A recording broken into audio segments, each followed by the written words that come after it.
ہم وہی کہیں گے جو ہمارا دین ہم کو بتاتا ہے، عمل کرو تو تمہارا بھلا ہے۔ الحمدللہ رب العالمین والصلاة والسلام علی سید الانبیاء والمرسلین، اما بعد فاعوذ باللہ من الشیطان الرجیم، بسم اللہ الرحمن الرحیم۔ ان اللہ وملائکتہ یصلون علی النبی یا ایہا الذین آمنوا صلوا علیہ وسلموا تسلیما۔ اللہم صل علی سیدنا وشفیعنا وحبیبنا ومولانا محمد وبارک وسلم صلاۃ وسلام علیک یا رسول اللہ صلی اللہ تعالی علیہ وسلم۔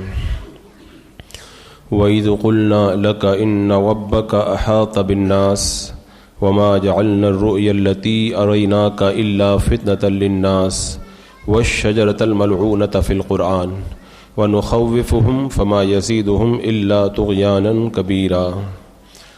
اور جب ہم نے آپ سے فرمایا کہ آپ کے رب نے سب کا احاطہ کیا ہوا ہے، اور ہم نے آپ کو جو جلوہ دکھایا تھا وہ صرف لوگوں کی آزمائش کے لیے تھا، اور اسی طرح وہ درخت بھی جس میں قرآن میں لعنت کی گئی، اور ہم انہیں ڈرا رہے ہیں، اور ہمارا ڈرانا تو صرف ان کی سرکشی کو بہت ہی بڑھاوا دے رہا ہے۔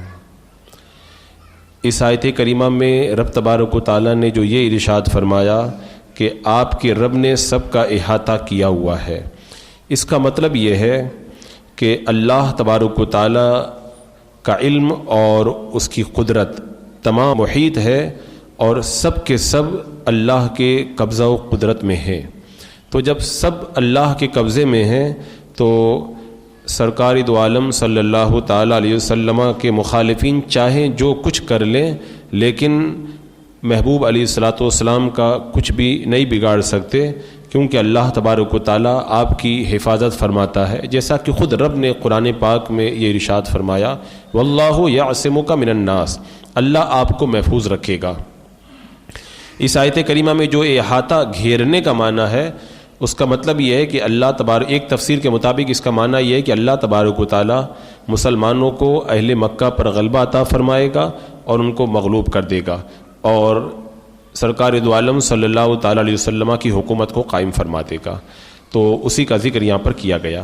اس کے بعد میں آگے جو فرمایا، ہم نے آپ کو جو جلوہ دکھایا تھا، جلوہ سے مراد ہے شب معراج میں اللہ تبارک و تعالیٰ نے اپنے حبیب علیہ السلام کو لامکہ میں بلا کر کے جو اپنا دیدار عطا کیا تھا، فرمایا وہ صرف لوگوں کی آزمائش کے لیے تھا۔ یہ ایک بڑی باریک بحث ہے علماء کے درمیان کہ اللہ کے رسول صلی اللہ تعالیٰ علیہ وسلم نے معراج کی رات میں اپنے رب کا دیدار کیا یا نہیں کیا۔ دیدار کیا تو خواب میں دیدار کیا یا بیداری کے عالم میں دیدار کیا؟ تو اس آیت کریمہ کو لے کر کے کچھ لوگوں کا نظریہ یہ ہے کہ میرے آقا صلی اللہ تعالیٰ علیہ وسلم نے جو رب کا دیدار کیا وہ خواب میں کیا تھا۔ وہ کیا کہتے ہیں کہ یہاں پہ اللہ تعالیٰ نے جو فرمایا ہم نے آپ کو جو جلوہ دکھایا، تو کہتے ہیں کہ یہاں پر جو رویا کا لفظ ہے یہ رویا خواب کے معنی میں ہے، لیکن ان کا یہ موقف جو ہے وہ درست نہیں ہے۔ یہاں پر رویا خواب کے معنی میں نہیں ہے، کیونکہ پہلی بات تو یہ ہے کہ رویا یہ آنکھ سے دیکھنے کے لیے بھی استعمال ہوتا ہے، اور خاص طور سے رات میں جسمانی آنکھ سے دیکھنے کے معنی کے اندر اس لفظ کا استعمال ہوتا ہے۔ تو جب یہ طے ہی نہیں ہے کہ رویا خواب کے معنی میں ہے یا آنکھوں سے دیکھنے کے معنی میں ہے، تو بلا وجہ اس کو خواب ہی کے اوپر محمول کرنا یہ درست نہیں ہے۔ تو رویا یہ بیداری کے عالم میں بھی دیکھنے کے لیے آتا ہے۔ تو یہاں پر جو فرمایا گیا کہ ہم نے جو آپ کو جلوہ دکھایا وہ لوگوں کی آزمائش کے لیے تھا، تو پہلی بات تو یہ ہے اگر یہ خواب کا واقعہ ہوتا تو لوگوں کے لیے آزمائش نہیں ہوتا۔ آج یہ آزمائش اسی صورت میں ہو سکتا ہے جب کہ بیداری کے عالم میں ہو، کیونکہ اللہ کے رسول صلی اللہ تعالیٰ علیہ وسلم جب معراج سے پلٹے اور آپ نے یہ ارشاد فرمایا کہ میں نے آج رات کے اندر جو ہے وہ مسجد حرام سے مسجد اقصیٰ کا سفر کیا ہے، تو مشرکین نے بہت شد و مد کے ساتھ میں انکار کیا، اور وہ کہنے لگے کہ ایسا ہو ہی نہیں سکتا۔ اگر یہ خواب کا واقعہ ہوتا تو خواب میں اگر کوئی رات میں کہاں سے کہاں چلا جائے اس کا کوئی انکار نہیں کرتا، بیداری کی حالت میں رات کے تھوڑے سے حصے میں کہیں جائے تو اعتراض ہوتا ہے۔ تو جب انہوں نے اعتراض کیا اس کا مطلب یہ ہے کہ یہ خواب کا واقعہ نہیں ہے بلکہ بیداری کا واقعہ ہے۔ دوسری بات یہ ہے کہ اس واقعے کو سن کر کے کچھ مسلمان جو ہے وہ اسلام سے پھر گئے، مرتد ہو گئے کہ ایسا کیسے ہو جائے گا؟ تو اگر یہ خواب کا واقعہ ہوتا تو پھر وہ مرتد کیوں ہوتے؟ کیونکہ خواب میں تو آدمی کچھ بھی کر سکتا ہے، بیداری کی حالت میں اگر کوئی اتنا بڑا کارنامہ کرے تو تعجب ہوتا ہے۔ تو وہ لوگ ماننے کے لیے تیار نہ ہوئے اور اسلام کو چھوڑ کر کے مرتد ہو گئے، اس کا مطلب یہ ہے کہ وہ خواب کا واقعہ نہیں بلکہ حقیقت کے اندر جانا یہاں پر مراد ہے۔ اور اسی طرح حضرت ابوبکر صدیق سے شب معراج کی صبح میں جب کہا گیا کہ تمہارے پیغمبر کا یہ کہنا ہے کہ پچھلی رات میں وہ بیت المقدس سے ہو کر کے آئے ہیں، تو حضرت ابوبکر نے کہا اگر انہوں نے یہ کہا ہے میرے آقا علیہ السلام نے تو سچ کہا ہے۔ تو ان سے کہا گیا کہ آپ ان سے سننے سے پہلے ہی کہہ رہے ہیں صحیح کہا ہے، آپ نے تو ابھی سنا بھی نہیں ہے۔ تو حضرت صدیق اکبر رضی اللہ تعالیٰ عنہ فرمایا تمہاری عقلیں کہاں ہیں؟ میں تو آسمان کی خبروں میں ان کی تصدیق کرتا ہوں، تو بیت المقدس کی خبر میں ان کی تصدیق کیوں نہیں کروں گا؟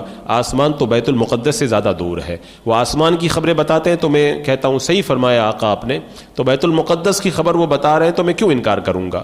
تو آپ بتائیں اگر یہ خواب کی بات ہوتی تو حضرت ابوبکر صدیق سے کافر یہ بات کیوں کہتے کہ آپ کے نبی تو کہنے رات میں بیت المقدس جا کے آیا؟ آپ اگر مثال کے طور پر یہ کہیں آج رات میں نے خواب دیکھا میں امریکہ جا کے آیا، تو کون انکار کرے گا؟ کوئی انکار نہیں کرے گا۔ ہاں آپ یہ کہیں گے میں حقیقت میں رات میں جو ہے وہ 1 گھنٹے کے اندر امریکہ کا سفر کر کے چلا ہے، تو لوگ انکار کریں گے۔ تو حضرت صدیق اکبر سے انہوں نے جو یہ کہا تھا اور صدیق اکبر نے جو جواب دیا تھا، اس کا مطلب یہ ہے کہ یہ خواب کا واقعہ نہیں ہے بلکہ یہ بیداری کا واقعہ ہے۔ اسی طرح حضرت ابن جریر نے حضرت ابن عباس رضی اللہ تعالیٰ عنہما سے اس آیت کی تفسیر میں روایت کیا کہ یہاں پہ جو رویا کا لفظ ہے یہ آنکھ سے دیکھنے کے معنی میں ہے، کہ جو کچھ اللہ تبارک و تعالیٰ نے نبی اکرم صلی اللہ تعالیٰ علیہ وسلم کو آنکھ سے دکھایا تھا اس کا یہاں پہ ذکر ہے، یہ خواب کا واقعہ نہیں ہے۔ تو صحابی خود جب بیان کر رہے ہیں کہ یہ خواب کا واقعہ نہیں ہے تو بلا وجہ اس کو خواب کے اوپر محمول کرنا یہ درست نہیں ہے۔ اس کے علاوہ حضرت عبداللہ ابن عباس رضی اللہ تعالیٰ عنہ نے صاف طور پر یہ کہا ہے کہ یہاں پر آنکھ سے دیکھنا مراد ہے۔ اور اس کے علاوہ جو لوگ یہ کہتے ہیں کہ یہ خواب کا واقعہ ہے، وہ ایک اعتراض یہ بھی کرتے ہیں کہ بخاری شریف میں ہے کہ حضرت انس بن مالک رضی اللہ تعالیٰ عنہ کی حدیث میں ہے کہ اللہ کے رسول علیہ السلام نے جب معراج کا واقعہ بیان کیا تو فرمایا فاستيقظ وفي المسجد الحرام، اللہ کے رسول صلی اللہ تعالیٰ علیہ وسلم جب بیدار ہوئے تو مسجد حرام میں تھے۔ تو کہتے ہیں دیکھو اللہ کے رسول جب بیدار ہوئے تو مسجد حرام میں تھے، اس کا مطلب یہ واقعہ آپ نے خواب میں دیکھا تھا۔ حالانکہ یہ اعتراض بھی غلط ہے، اس لیے کہ یہاں پہ جو آپ نے فرمایا کہ میں بیدار ہوا تو مسجد حرام میں تھا، اس کا مطلب یہ ہے کہ اللہ کے رسول صلی اللہ تعالیٰ علیہ وسلم جب معراج سے تشریف لائے تو آپ نے وہاں پہ آرام فرمایا اور پھر وہاں سے آپ بیدار ہوئے تھے، یہ مراد ہے۔ یہ مراد نہیں کہ خواب میں یہ واقعہ دیکھا۔ اور یا پھر اس کا مطلب یہ ہے کہ اللہ کے رسول علیہ السلام معراج کے حال سے جب آپ کو افاقہ ہوا تو آپ اس وقت مسجد حرام کے اندر موجود تھے۔ جیسے آپ پہ جب وحی نازل ہوتی تھی تو آپ کے اوپر ایک استغراقی کیفیت طاری ہو جاتی تھی، پھر وہ جب کیفیت دور ہو جاتی تھی تو اسی طرح یہاں پر آپ پر ایک دیدار کی کیفیت طاری تھی، آپ اس کیفیت سے باہر تشریف لائے، تو یہ مراد ہے۔ اور اسی طرح اللہ کے رسول علیہ السلام کا یہ بیدار ہونا اس نیند سے تھا جو معراج سے واپس تشریف لا کر کے آپ نے تھوڑی دیر کے لیے آرام فرمایا تھا۔ اچھا، ایک اعتراض لوگ یہ بھی کرتے ہیں خواب کا واقعہ بتانے والے، حضرت عائشہ فرماتی ہیں کہ ما فقدت جسد رسول اللہ صلی اللہ علیہ وسلم لیلۃ المعراج، معراج کی رات میں نے اللہ کے رسول علیہ السلام کے جسم مبارک کو گم نہیں پایا، اللہ کے رسول کا جسم میرے پاس میں ہی تھا۔ تو اس کا جواب یہ ہے کہ یہ جو معراج کا واقعہ ہے یہ بعثت کے 1 یا 1.5 سال یا 5 سال مختلف روایتوں کے مطابق جو ہے اس وقت کا واقعہ ہے۔ کل ملا کر کے یہ مکہ میں جب اللہ کے رسول علیہ السلام تھے تب کا واقعہ ہے۔ اور حضرت عائشہ رضی اللہ تعالی عنہا رخصت ہو کر کے اللہ کے رسول علیہ السلام کے گھر میں جب گئی تو مدینہ میں یہ رخصتی ہوئی ہے، تو اس وقت تک حضرت عائشہ اللہ کے رسول علیہ السلام کے حجرہ مبارکہ میں تشریف ہی نہیں لائی تھی، تو پھر یہ واقعہ کا انکار وہ کیسے کر سکتی ہے؟ اور اگر یہ مان بھی لیا جائے کہ حضرت ام المومنین عائشہ صدیقہ رضی اللہ تعالی عنہا یہ معراج مبارک کے تھوڑے وقت کے اندر ہونے کو بیان کر رہی ہے. یعنی ان کے کہنے کا مطلب یہ تھا کہ اللہ کے رسول علیہ السلام کا جسم مجھ سے گم ہی نہیں ہوا. یعنی اللہ کے رسول علیہ السلام یہ گئے اور یہ آ گئے، بس تھوڑی دیر کے اندر آپ نے سارا سفر طے کر لیا، یہ آپ کی مراد ہے. اسی طرح ایک اعتراض یہاں پہ یہ بھی کیا جاتا ہے کہ قرآن پاک میں ہے ما کذب الفؤاد ما رہا، کہ جو آنکھ نے دیکھا اس کو دل نے نہیں جھٹلایا. تو کچھ لوگ کہتے ہیں کہ جو آپ نے خواب میں دیکھا اس کو آنکھ نے نہیں جھٹلایا، خواب کا واقعہ ہے. تو اس کا جواب یہ ہے یہاں پر کوئی ایسا لفظ ہے ہی نہیں اس آیت کریمہ میں جس سے خواب مراد لیا جائے، بلکہ یہاں پہ مراد یہ ہے کہ معراج کی رات اللہ کے رسول علیہ السلام نے اپنے چشم مبارک سے جو کچھ بھی دیکھا، اللہ کے رسول علیہ السلام کو کسی قسم کا وہم نہیں ہوا، کسی قسم کا شبہ نہیں ہوا. اس کی دلیل یہ آیت کریمہ ہے کہ آگے اللہ تعالیٰ نے ارشاد فرمایا ما زاغ البصر وما طغى، نہ کجی ہوئی نگاہ اور نہ بہکی. تو اس کا مطلب یہ ہوا کہ اللہ کے رسول علیہ السلام نے دیدار کیا اور آپ کی نگاہیں بالکل جو ہے وہ نہیں بھٹکی، اللہ کا دیدار آپ نے فرمایا.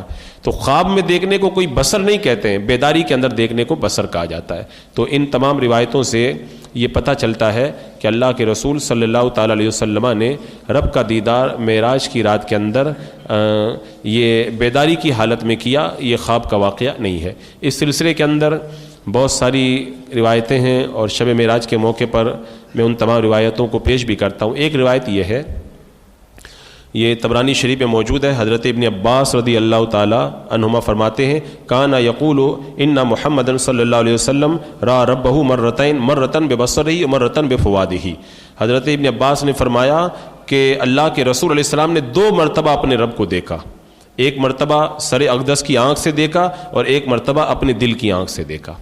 صحابی خود بیان کر رہے ہیں تو پھر انکار کی کوئی گنجائش باقی نہیں رہ جاتی. اسی طرح حضرت ابن عباس کی ایک روایت میں ہے کہ اتعجبون ان تکون الخلۃ لابراہیم والکلام لموسیٰ والرؤیۃ لمحمد صلی اللہ علیہ وسلم. کیا تم تعجب کرتے ہو اس بات پر کہ خلت ابراہیم علیہ السلام کے لیے ہو، کلام موسیٰ علیہ السلام کے لیے ہو، اور دیدار جو ہے محمد صلی اللہ تعالیٰ علیہ وسلم کے لیے. یعنی اللہ تعالیٰ نے اپنے ابراہیم علیہ السلام کو خلیل بنایا، موسیٰ علیہ السلام کو کلیم بنایا اور اپنے حبیب کو اپنا دیدار عطا فرمایا. اور حضرت انس نے خود فرمایا کہ رہا محمد صلی اللہ علیہ وسلم ربہ، محمد صلی اللہ علیہ وسلم نے اپنے رب کا دیدار کیا. اچھا، حضرت امام احمد ابن حنبل سے جب پوچھا گیا کہ آپ جو یہ کہتے ہیں کہ اللہ کے رسول علیہ السلام نے رب کا دیدار کیا، حضرت عائشہ کی حدیث تو انکار کر رہی ہے، اس کے اندر تو ہے کہ دیدار نہیں کیا، تو آپ جواب میں کیا کہیں گے؟ حضرت امام احمد ابن حنبل نے بڑا پیارا جواب دیا. فرمایا کہ میں حضرت عائشہ رضی اللہ تعالیٰ عنہا کی حدیث کا جواب اللہ کے رسول صلی اللہ تعالیٰ علیہ وسلم کی حدیث سے دوں گا. حضرت عائشہ فرما رہی ہیں کہ نہیں دیکھا، اور اللہ کے رسول علیہ السلام فرماتے رأیت ربی، میں نے اپنے رب کو دیکھا. تو فرماتی ہیں حضرت امام احمد فرماتے ہیں کہ حضرت عائشہ کے قول سے بھی زیادہ وزن یہ اللہ کے رسول علیہ السلام کے قول میں ہے. تو حضرت عائشہ کا قول کسی اور موقع کا ہے، اور اللہ کے رسول علیہ السلام نے جب خود فرما دیا میں نے دیکھا ہے تو بات ختم ہو جاتی ہے. اسی طرح حضرت ابو ذر رضی اللہ تعالیٰ عنہ فرماتے میں نے اللہ کے رسول علیہ السلام سے پوچھا آپ نے اللہ تعالیٰ کو دیکھا ہے؟ تو اللہ کے رسول علیہ السلام نے فرمایا کہ نور ان راہ، میں نے اسے جہاں بھی دیکھا تو وہ نور ہی نور ہے. اسی طرح ان کی دوسری حدیث میں ہے کہ میرے سوال کے بعد میں اللہ کے رسول علیہ السلام نے فرمایا رأیت نوراً، میں نے نور کو دیکھا، یعنی اپنے رب کے جلووں کو میں نے دیکھا. یہاں پہ ایک بات یاد رکھی جائے کہ یہاں پر جو نور کا ذکر ہے، نور سے نور کا وہ معنی مراد نہیں ہے جو ہم لوگ بولتے ہیں، کیونکہ نور تو ایک عرض ہے. یہاں پہ مراد ہے اللہ تبارک و تعالیٰ کے نور کی تجلی. تو اللہ تبارک و تعالیٰ کا آپ نے دیدار فرمایا. اس کے بعد میں جو رب نے یہ فرمایا کہ وہ درخت والشجرۃ ملعونۃ فی القرآن، اسی طرح وہ درخت بھی جس پر قرآن میں لعنت کی گئی ہے. اس درخت سے مراد کیا ہے؟ تو فرمایا گیا کہ اس درخت سے مراد ہے درخت زقوم. یہ جہنم کا ایک درخت ہے. اصل میں مسئلہ یہ ہے کہ ابو جہل نے مسلمانوں سے کہا تمہارے نبی تو کہتے ہیں کہ جہنم ایک ایسی آگ ہے جو پتھر کو جلا دیتی ہے، وقودها الناس والحجارہ، اور تمہارے نبی یہ بھی کہتے ہیں کہ جہنم میں ایک درخت ہے. تو آگ تو درخت کو جلا دیتی ہے، تو جہنم کے اندر درخت کیسے پیدا ہو جائے گا؟ اب وہ تعجب کرتے ہوئے کہنے لگا کہ ایک طرف تو تم کہتے ہو کہ جہنم کی آگ بہت تیز ہے، پتھر بھی جل جاتے ہیں، اور دوسری طرف تمہارے نبی یہ بھی کہتے ہیں کہ اس میں درخت ہے تو درخت جلتا کیوں نہیں ہے؟ تو اللہ تعالیٰ نے فرمایا انا جعلنا فتنۃ للظالمین، بے شک ہم نے زقوم درخت کو ظالموں کے لیے آزمائش بنا دیا. یعنی یہ ظالم اس کو نہیں سمجھ پا رہے ہیں، وہ یہ کہہ رہے ہیں کہ اللہ تعالیٰ نے جب جہنم کو اتنا سخت پیدا کیا ہے تو درخت جلتا کیوں نہیں ہے؟ تو یہاں پہ فرمایا گیا کہ یہ ان کا امتحان ہے. پروردگار عالم قدرت والا ہے، وہ چاہے تو جہنم کی آگ میں پتھر جو ہے وہ جل جائیں، اور وہ چاہے تو درخت بھی نہ جلنے پائے. اور آج تو ہم دیکھ رہے ہیں دنیا میں بہت ساری ایسی چیزیں ہیں جو آگ کے اندر نہیں جلتی ہیں. تو اللہ تعالیٰ کی قدرت کا انکار کرنا یہ تو سراسر جہالت ہے. اور قرآن مقدس میں زقوم کے لیے فرمایا بے شک وہ درخت جہنم کی جڑ سے نکلتا ہے جس کے خوشے یہ شیطان کے سروں کی طرح ہوتے ہیں، جہنمی درخت کو کھائیں گے اور اس سے اپنے پیٹوں کو بھریں گے. اور ایک حدیث میں ہے حضرت ابن عباس رضی اللہ تعالیٰ عنہما نے فرمایا اگر جہنم کے زقوم کا ایک قطرہ بھی زمین والوں پہ گرا دیا جائے تو ان کی زندگیاں خراب ہو کر کے رہ جائیں. یہ اتنا جو ہے وہ کڑوا اور بودار جو ہے وہ جہنم کا درخت ہے. لیکن اللہ کی قدرت ہے، پتھر اس میں جل جائیں گے لیکن یہ درخت اس کے اندر نہیں جلے گا.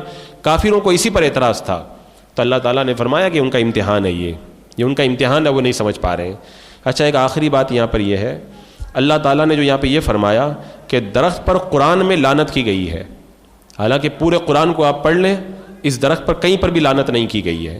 تو اس کا جواب یہ ہے اس سے مراد جہنم میں اس درخت کو کھانے والے کافر مراد ہے، یعنی ان کافروں کے اوپر جو ہے وہ لعنت کی گئی ہے. اور یا پھر اس سے مراد ہے ملعون کا معنی مذمت کیا ہوا، یعنی قرآن مقدس کے اندر اس درخت کی مذمت کی گئی ہے. اور یا پھر ملعون سے مراد ہے کہ دوزخ میں اس درخت کو جو کھائیں گے وہ کافر جو ہے اس پر لعنت کریں گے کہ کیسا برا درخت ہے یہ. تو اسی درخت کا ذکر اللہ تبارک و تعالیٰ نے اس آیت کریمہ کے اندر فرمایا. بسم اللہ الرحمن الرحیم. اللہم صلی علی سیدنا مولانا محمد وبارک وسلم. صلاۃ و سلام علیک یا رسول اللہ. یا اللہ یا رحمان یا رحیم العالمین. قرآن کے نور سے مولا ہمارے سینوں کو پر نور فرما. اللہ قرآن پڑھنے، سمجھنے، عمل کرنے اور مولا اس کو پھیلانے کی توفیق عطا فرما.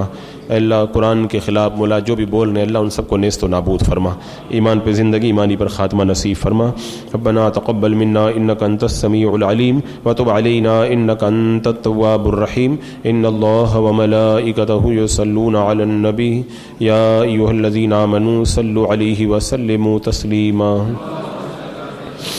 اللہم صلی علی سیدنا و شفیعنا و حبیبنا مولانا محمد وبارک وسلم. صلاۃ و سلام علیک یا رسول اللہ. سبحان ربک رب العزۃ عما یصفون وسلام علی المرسلین والحمد للہ رب العالمین.